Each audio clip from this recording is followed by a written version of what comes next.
Boa noite, igreja. Graça e paz. Convido vocês a abrirem a 2 Reis, capítulo 20, na página 469. 2 Reis, capítulo 20, página 469.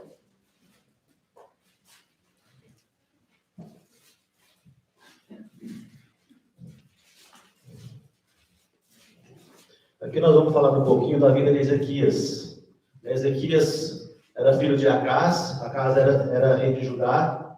E naquele tempo, quando Acás estava reinando Judá, ele era um homem perverso. Ele era um homem que não fazia as coisas conforme a vontade de Deus. Um homem que desobedecia às leis de Deus. E quando Acás morreu, automaticamente o seu filho Ezequias, senta no trono, começa a reinar ali naquele momento. E no capítulo 18, versículo 2, diz que ele começou a reinar com 25 anos de idade. Um rapaz novo. E rapidamente ele viu que tinha algo de errado, que por causa da queda de Judá, porque houve a desobediência, havia idolatria, havia muitas coisas erradas naquele tempo.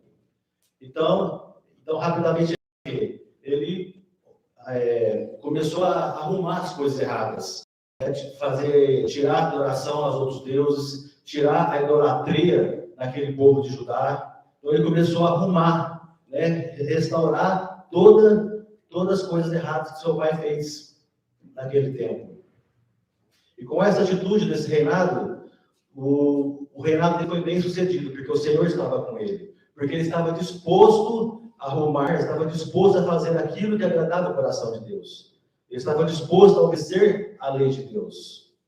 E no versículo 1, aqui do capítulo 20, nesse momento, já vinha fazer 14 anos que já estava no reinado.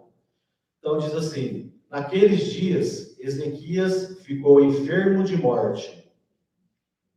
E o profeta Isaías, o filho de Amós, veio até ele e lhe disse: assim diz o Senhor, põe a tua casa em ordem, porque morrerás e não viverás. Nesse momento, dessa enfermidade, era uma doença que não tinha cura. Então, Deus viu que Ezequias faltava com ele. Deus viu que tinha viu que tinha coisas que precisavam ser arrumadas na vida de Ezequias. Então, naquele momento, ele viu Isaías, vai lá e diz a ele. Fala que ele vai morrer se ele não arrumar a casa dele, se ele não colocar em ordem a casa dele. Então, a casa aqui nós podemos entender como família, o lar, e a nossa casa espiritual, a nossa vida espiritual. E é uma pergunta que Deus faz: quantos alertas, quantos avisos, quantos recados Deus tem dado a nós? No versículo 2. Então ele virou a sua face para a parede e orou ao Senhor, dizendo: eu te suplico, ó Senhor, lembra-te agora de como eu tenho caminhado diante de ti em verdade e com o coração perfeito, e tenho feito aquilo que é bom à tua vista. E Ezequias chorou amargamente. Olha a oração que ele faz para Deus. Imagina você dizer essas palavras a Deus. Ele tinha convicção, ele tinha certeza do que ele estava fazendo era bom aos olhos de Deus. Só que uma lição que podemos extrair desses 2 versículos, e quando ele recebeu esse recado, foi uma sentença ali. O que ele faz? Ele murmura? Ele lamentou? Ele justificou? Não.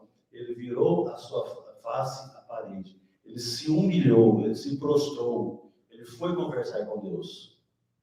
Uma palavra que me chamou muita atenção. Ele suplicou, significa te pedir de maneira humilde, intensa, implorando a Deus.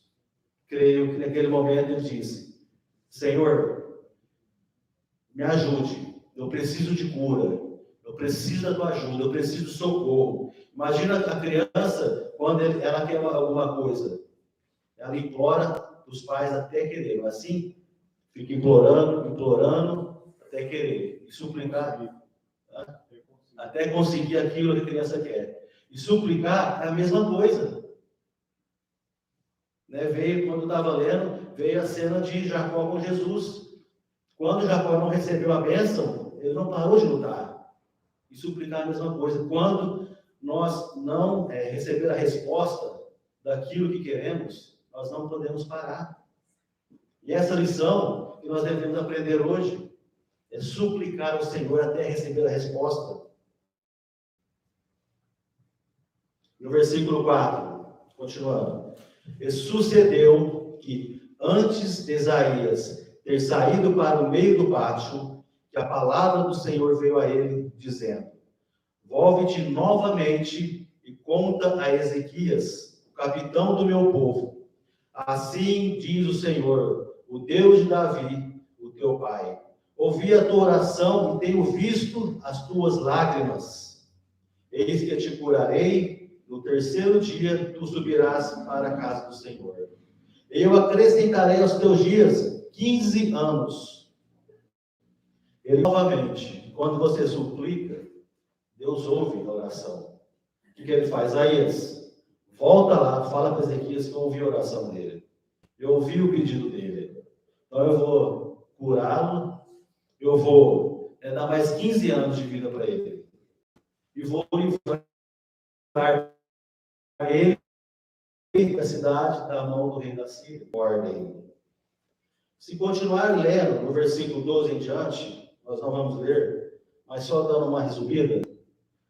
Nesse momento, quando os embaixadores, os babilônicos, souberam da situação de Ezequias, né, que ficou enfermo, quase morrendo,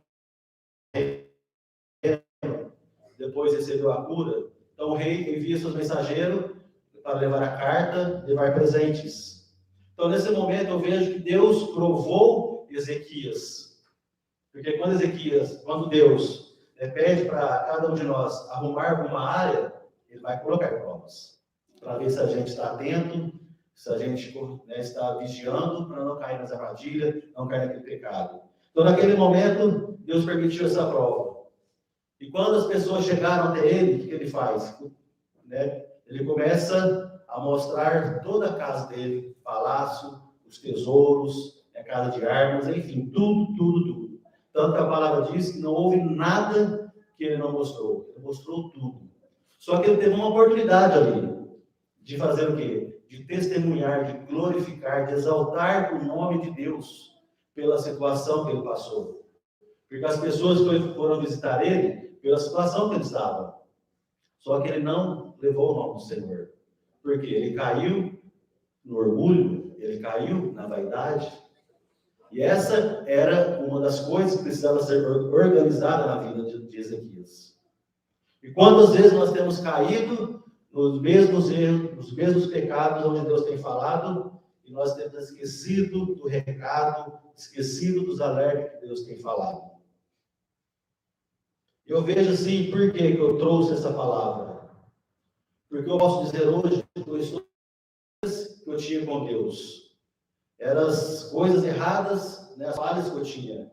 Mas Deus, através da força de Deus, através da força de Cristo que é derramada na minha vida, eu tenho pedido socorro para ser um homem melhor, eu tenho tido vitórias. Porque, como a palavra disse, com Cristo nós somos vitoriosos. Nós somos mais vencedores. Então, se temos Cristo, nós podemos ter vitórias. E eu tenho tido vitórias dentro de casa. Eu tenho conseguido ter autoridade, tenho conseguido falar. Um testemunho que lá atrás, quando minha esposa falava, eu ficava quieto, abaixava a cabeça, não ficava quieto, assim, não vou falar para não dar conversa. Mas hoje não, eu peço, Senhor, me ajude. Eu preciso confrontar, eu preciso falar não para os filhos, me ajude. Eu sempre estou pedindo ajuda, porque eu não consigo. Mas se Jesus está comigo, eu posso ter vitórias, eu posso ser vitorioso. Então, aquele que ainda está caindo, acredite, Jesus está com você. Jesus já tem derramado poder sobre a tua vida.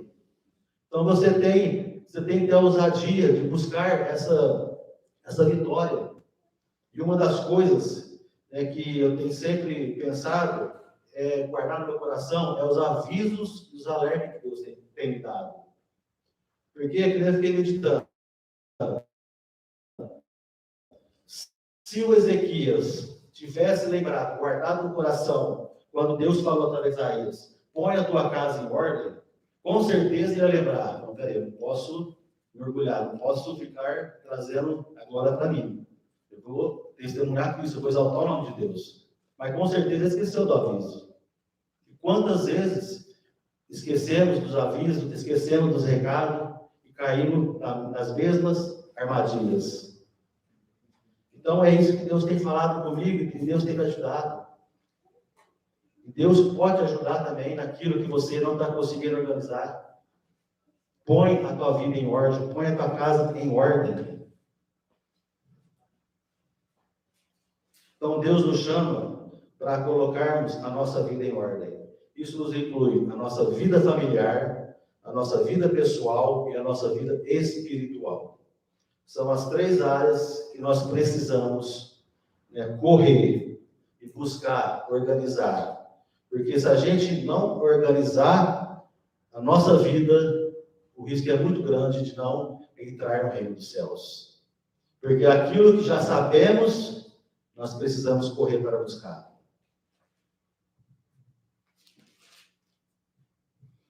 E o louvor que vamos cantar hoje é de hoje em diante.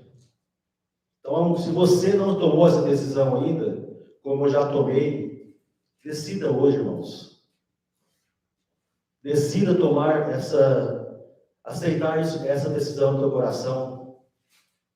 Que de hoje em diante você possa buscar uma nova vida. Que de hoje em diante você possa organizar a tua vida.